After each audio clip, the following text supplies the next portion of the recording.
উদ্বোধনের জন্য প্রস্তুত মেহেরপুর কলকাতা স্বাধীনতা সড়ক। স্বাধীনতার সুবর্ণ জয়ন্তীতে আনুষ্ঠানিকভাবে সড়কটির উদ্বোধন করবেন দুই দেশের প্রধানমন্ত্রী। এর মধ্যে সব প্রস্তুতি শেষ করেছে জেলা প্রশাসন। ১৯৭১ সালে মহান মুক্তিযুদ্ধের সময় এই পথ দিয়েই ভারতে যাতায়াত করতেন অস্থায়ী বাংলাদেশ সরকারের নেতারা।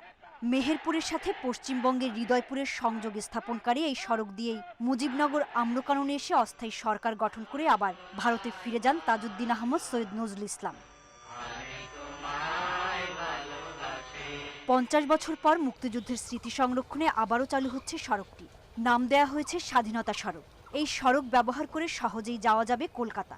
এরই মধ্যে সড়কটির নির্মাণ কাজ শেষ হয়েছে। উদ্বোধন উপলক্ষে মুজিবনগরে তাই সাজ রং।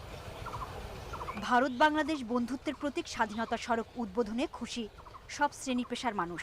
এখানে ভারত বাংলাদেশের যৌথভাবে স্বাধীনতা সড়ক উদ্বোধন হতে যাচ্ছে, এই জন্য আমরা মেহেরপুরবাসী অত্যন্ত আনন্দিত।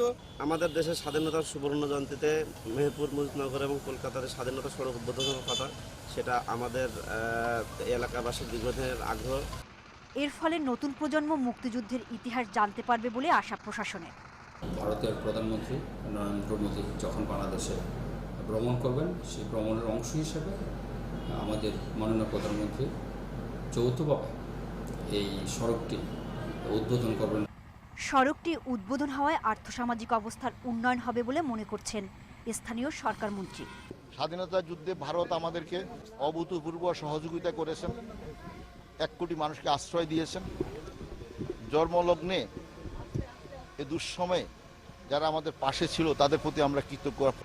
বাংলাদেশের সড়কটির ৫০০ মিটার অংশ নির্মাণে ব্যয় হয়েছে ১ কোটি টাকা। Independent news desk.